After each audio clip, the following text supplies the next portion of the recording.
Hello, friends. Welcome to the Cyber Threat Podcast Part 1. And in this podcast, we are going to discuss about the spam links. Spam links have been the pain for the users and for the service providers. Being aware about such links will surely help you next time. My name is Priyanshu Goel and I will be your anchor for this clip. And I believe that you will surely appreciate the content if you stay tuned till the end. I hope you are safe and indoors and in your good health. In this podcast, we will be talking about how to identify spam links. These are the links which can end up making you lose your privacy and, more importantly, your hard-earned money. Technology and internet have become important and inseparable parts of our life these days, and especially in the current scenarios when we are indoors.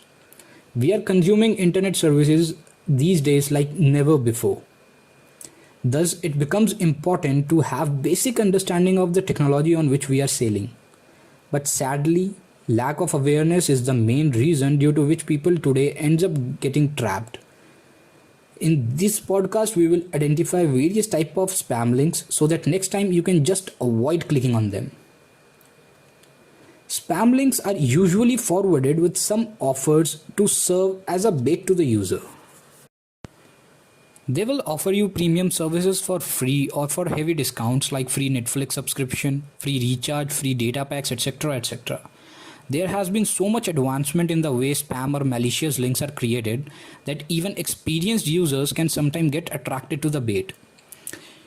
So let's get started and identify few types of spam links one by one so that next time you can easily avoid them. The first category of links are easy to identify, which are prefixed or suffixed with some kind of words. These are the links which will have the words like free or discounted, etc. etc. words in the link. Like www.netflix.com is the genuine service provider, but if the spam links are created for this service provider, it will read like free netflix.com, netflixoffers.com, discountednetflix.com, and any other possible combination with such words. There exist no such sites and they are pretty clear from the word itself. So always remember that if any company is giving any offer, it has to be on their website, and you can just check it by going on their website and finding if they are actually providing that offer or not. The next category of the links is the punny code domains. This can be tricky to explain for me and for you to understand if you haven't heard of it before, so just be attentive for the smooth communication. These are the domain names which are very difficult to identify. These domain names will use a special character such as a Latin character which seems to be same as normal English alphabet. Like there is one genuine website, say www.abc.com.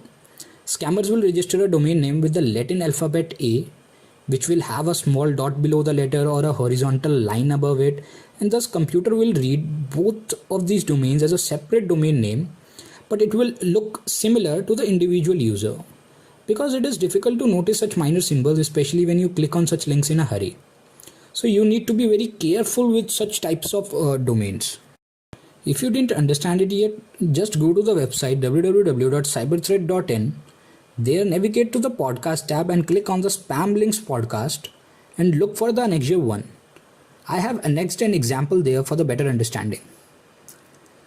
Always have a careful glance for such punny code letters if the message have come from unknown or unreliable source. Still, if you doubt it, try copying the link and pasting in the browser. While copying the selected link in the address bar of the browser, the domain name will convert into something starting with X and // because when these punny code domains are registered, they are converted by the internet browsers into such formats so that they can be read by the browsers. So the third category of links are the redirected links. These are the links which even can bypass your security filters. Corporates worldwide, while setting up their email policies, blacklist some domains, but these links are able to bypass such policy filters. So what happens is that link will consist of genuine website links like YouTube maybe, but which are eventually redirected to other websites. So website link will go like www.youtube.com/redirect $Q is equal to www.abc.com. wherein security filters will read it as YouTube domain, which is a whitelisted domain, and thus the email will be allowed. But it is eventually redirecting you to www.abc.com, which is the blacklisted domain. Fortunately, you will get a notification from sites like YouTube that you are being redirected to some other website. But sometimes it might happen that you are being redirected through a website which doesn't gives you any notification.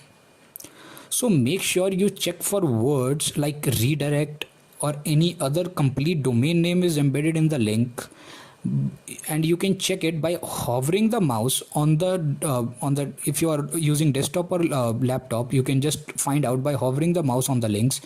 And if you are using mobile, you can just copy and paste the link in your browser, and you will find out what is the exact whole complete link.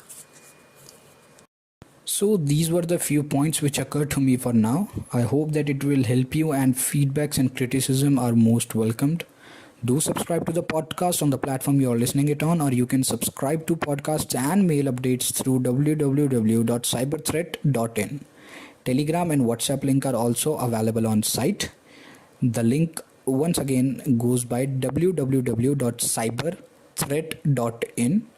Facebook and YouTube are available by the handle Cracking Into Computers. You can reach out to me personally on info@priyanshugoyal.com. And I would like to sign off wishing you good health. Let's connect in the next one.